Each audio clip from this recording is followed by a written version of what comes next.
Għandha bżonn issir riforma fis-sistema ġudizzjarja ta' pajjiżna, b'mod partikolari fejn jidħol il-ħelsien mill-arrest ta' akkużat li jkun għaddej minn proċeduri fil-qorti.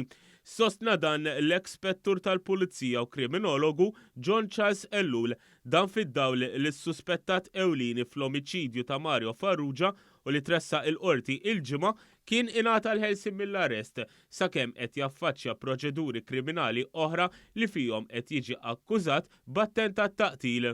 Il-persuni li ġew indizzjati u l-persuna li tresqet il-qorti għandha każ ieħor li jġor l-istess pena, li miegħu jġor l-omor. Mela jekk dan qiegħed jiġri barra fuq bejl, allura dik il-persuna mingħajr ma bl-ebda mod ma poġġi xi preġudizzju ħanejdu hekk fuq l-andament tal-każ il għaliex dak qatt irid jiġi pruvat fil-qorti. Imma meta inti għandek persuna li m'għandix titlef u qed tiġri barra fuq każ ta' omiċidju li jġor l-omor il-ħabs, ma' l-ebda deterrent ieħor li jista' jżomma milli tagħmel. One News tkellem ukoll mal-avukat Veronique Dalli li minħa l-oħra sostniet li l-ħelsien mill-arrest jibqa' dritt tal-akkużat u għalhekk m'għandux ikun hemm diskussjonijiet dwaru. Il-bejl kien għadu u jibqa' jagħmel sens. Nżommu f'moħħna illi dak li jinstemma huwa wieħed minn ħafna każijiet li jkunu qegħdin jiġu imressaq qudiem il-qrati, huwa każ li huwa out of the ordinary, din jgħidulu huwa eċċezzjonali illi meta si tratta ta' ċirkostanzi eċċezzjonali dak li jkun allura ħajiddiskuti ħara x'qed jiġri. Però il-bejl hija ir-regola. Mbagħad tal-qorti tara jekk dak il-kandidat li għandu qudiemha huwiex kandidat ideali biex jieħu il-ħelsien mill-arrest jew le.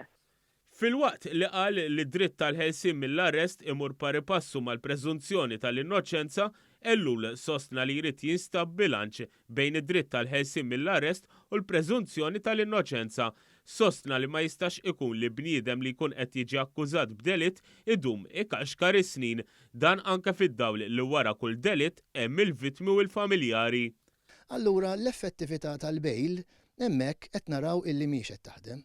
Mhux dik biss, imma mhux qed taħdem ukoll it-trapass ta' żmien, id-dewmien li wieħed irid jistenna dat-tul kollu biex issir il-kompilazzjoni minflok aħna nresqu llum bit-teknoloġija li għandna persuna titressaq kif rajna ġie solvut u proset tax-xogħol kbir li għandu l-pulizija, ġie solvut f'qasir żmien, imma mhux biss, issa tibda il-kompilazzjoni u l-kompilazzjoni tieħu snin u mbagħad biex forsi naraw forsi xi 8 snin jew iktar biex dan jitressaq u jasal għall-ġuri.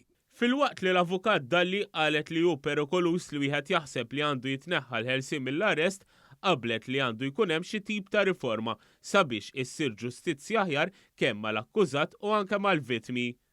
Rridu naħsbu hija mela min qed jitressaq qiegħed jiġi proċessat fi żmien raġonevoli min qed jitressaq jaf meta jispiċċa il-proċess ġudizzjarju tiegħu, il-familja jew il-vittmi ta' min ikun bata f'dak ir-reat. Għandhom idea ċara ta' meta jintemm dak il-proċess ġudizzjarju?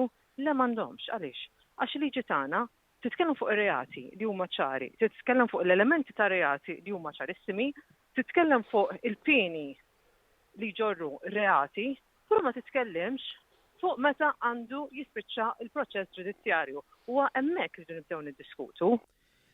L-ekspettur John Charles Ellul qal li l-proċess ġudizzjarju għandu jiqsar b'tali mod li l-kors tal-ġustizzja isir f'temp ta' jiem bekk jekk wieħed jingħata l-ħelsien mill-arrest dan ikun ukoll qasir u ma jkunx ta' detriment tas-soċjetà. Ikun hemm perjodu dak ngħidulu pre-trial, isir riforma fejn ikun hemm pre-trial period. Il-hearings ikunu kuljum mhux kull 3 xhur.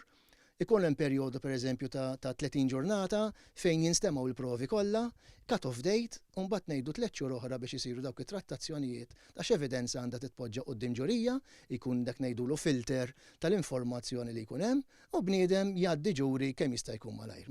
Min-naħa tagħha l-avukat Dalli qalet li għandu jiġi stabbilit tul ta' żmien li proċess ġudizzjarju għandu jieħu, però dan iż-żmien m'għandux joħloq periklu fuq is-sistema ġudizzjarja. Qalet li dan iż-żmien għandu jkun wieħed li jagħmel sens u allura anke jagħti ċans lill-pulizija sabiex tagħmel xogħla. Però jrid ikunu termini realistiċi li jippermettu li l-prosekuzzjoni tagħmel ix-xogħol tagħha b'mod illi tressaq dik il-prova li għandha bżonn biex tikkonvinċi lil min ħajkun qiegħed jiġġudika, ġifieri livell ta' prova li jkun lilin minn kull dubju ta' raġuni u tkun ċara l kulħadd fejn qiegħed għax at the end of the day ma jistax jibqa' jkun sitwazzjonijiet kif għandna llum fejn għandek kompilazzjonijiet ilhom 14-il sena, lilhom 15-il sena u l-ewwel tajjeb għas-soċjetà, l-ewwel tajjeb għal min huwa akkużat, u laqas huwa tajjeb għal min u vittma ta' dak ir-reat u l-familja ta' dak il-vittma li spiċċa weġġa fir-reat.